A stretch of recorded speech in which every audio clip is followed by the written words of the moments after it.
Assalamualaikum warahmatullahi wabarakatuh. Kembali lagi di channel Tio Ganes. Pada hari ini saya akan membahas kembali terkait dengan contoh latihan soal pretest PPG dalam jabatan, khususnya untuk guru kelas MI. Ya, guru kelas MI masih mata pelajaran PKN. Sebelum lanjut video ini, silakan Bapak Ibu sempatkan untuk tekan tombol subscribe-nya terlebih dahulu dan nyalakan loncengnya agar tidak ketinggalan mengenai informasi dan video terbaru terkait dengan soal pretest PPG Kemenak tahun 2022. Kita mulai dari soal nomor 1. Nilai moral memiliki hubungan yang erat dengan norma hukum. Hukum membutuhkan moral sebagaimana pepatah pada zaman Romawi kuno, quid leges sin moribus.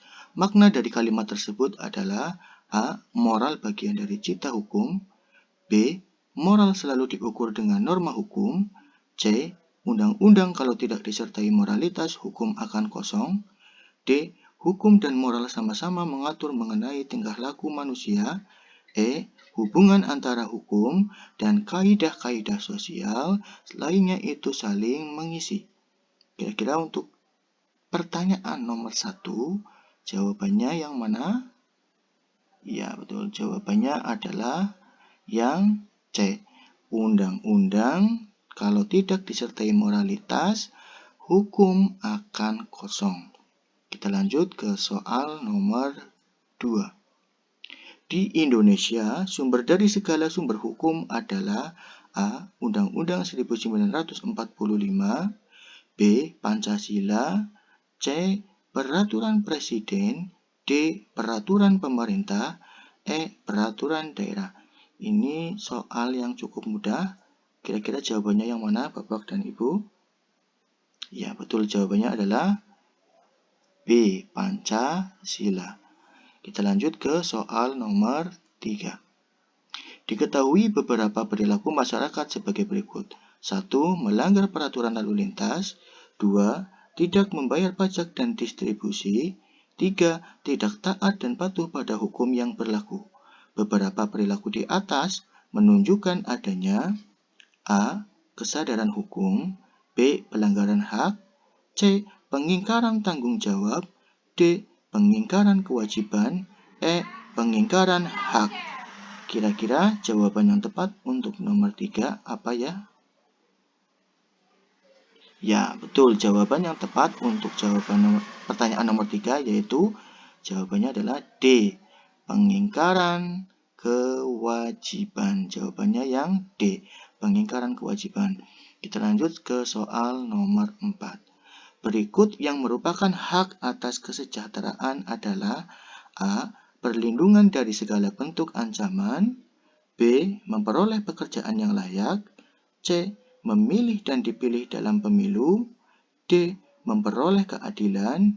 E. Berkeluarga dan melanjutkan keturunan. Ini juga termasuk contoh soal yang lumayan gampang. Kira-kira jawaban untuk nomor 4 apa? Ya, betul. Jawabannya adalah B. Memperoleh pekerjaan yang layak. Kita lanjut ke soal nomor 5. Norma yang berisi ketentuan hidup yang bersumber pada hati nurani, moral atau filsafat hidup disebut A. Norma hukum. B. Norma kesusilaan. C. Norma sosial. D. Norma kesopanan. Atau E. Norma agama. Untuk soal nomor 5, kira-kira jawabannya yang mana? Ya, untuk jawab pertanyaan soal nomor 5, jawabannya adalah B, ya, norma kesusilaan. Kita lanjut ke soal nomor 6. Ketentuan-ketentuan tertulis yang berlaku dan bersumber pada undang-undang suatu negara disebut A. Norma hukum. B. Norma kesusilaan. C. Norma sosial. D. Norma kesopanan. E. Norma agama. Soal nomor 6, kira-kira jawabannya apa?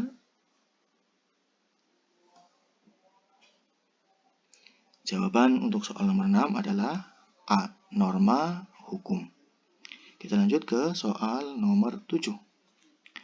Nilai yang berguna bagi manusia untuk dapat melaksanakan kegiatan atau aktivitas yaitu A.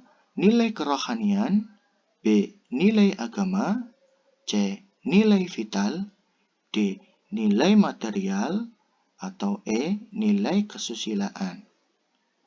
Ini juga termasuk soal yang mudah. Kira-kira jawaban untuk soal nomor 7 yang mana? Silahkan. Ya, betul. Soal nomor 7 jawabannya adalah C.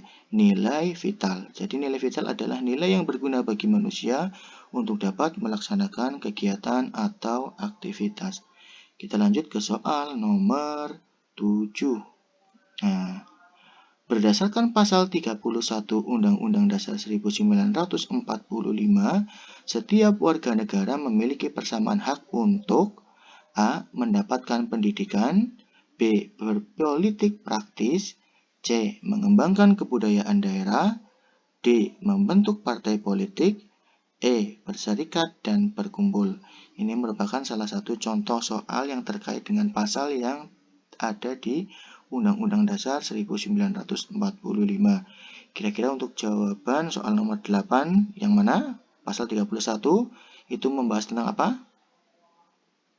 Ya, betul. Pasal 31 merupakan pasal yang membahas terkait dengan masalah pendidikan ya, mendapatkan pendidikan. Lanjut ke soal nomor 9. Dalam asas kewarganegaraan berdasarkan kelahiran meliputi asas kewarganegaraan berdasarkan tempat kelahiran dan berdasarkan hubungan darah atau keturunan dari orang tuanya. Jika kewarganegaraan seseorang ditentukan berdasarkan keturunan dari orang tuanya, maka disebut dengan asas A. Hak opsi, B. Asas stelsel pasif, C. Asas ius sanguinis, D. Stelsel aktif, E. Asas ius soli. Nah, kira-kira jika kewarganegaraannya ditentukan berdasarkan keturunan dari orang tuanya, itu menggunakan asas apa ya?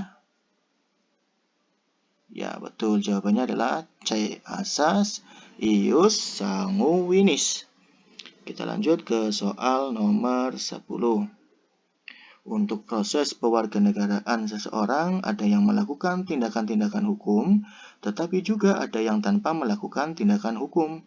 Jika seseorang menjadi warga negara suatu negara tanpa melakukan tindakan hukum, karena memiliki jasa-jasa terhadap negara, maka proses ini disebut A. Stelsel aktif, B. Hak opsi, C. Stelsel pasif, D. Naturalisasi, E.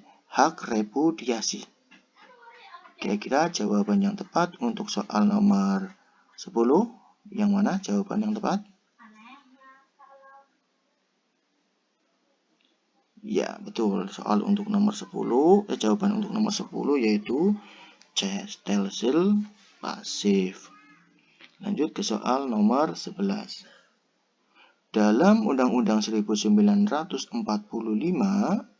prinsip non-diskriminasi terdapat dalam A. Pasal 28A, B. Pasal 28B, C.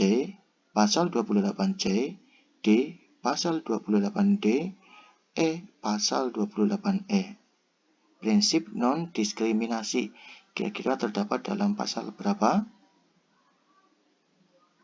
Ya, B. Pasal 28B.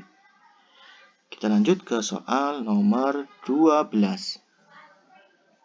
Berikut ini merupakan cara untuk memperoleh kewarganegaraan Indonesia menurut Undang-Undang Nomor 12 Tahun 2006, kecuali A. Kelahiran, B. Perkawinan, C. Permohonan, D. Pemberian, E. Pembelian.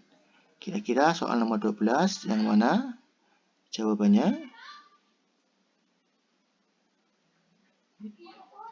Jawabannya adalah E. Pembelian. Lanjut ke soal nomor 13. Dalam ilmu politik, persamaan kedudukan warga negara biasa disebut dengan istilah A. Political right, B. Persamaan politik, C. Hak pilih aktif, D. Persamaan berserikat, E. Proses persamaan. Kira-kira jawaban yang tepat yang mana? Ya, jawaban yang paling tepat untuk soal nomor 13 adalah B. Persamaan politik. Itulah tadi Bapak dan Ibu contoh soal latihan pretest PPG Kemenag khusus untuk guru kelas MI mata pelajaran PKN untuk part yang keempat. Silakan Bapak Ibu bagi Bapak Ibu jika video ini bermanfaat silakan tekan tombol subscribe-nya dan jangan lupa like, share, dan komen video ini jika bermanfaat. Saya akhiri, wassalamualaikum warahmatullahi wabarakatuh.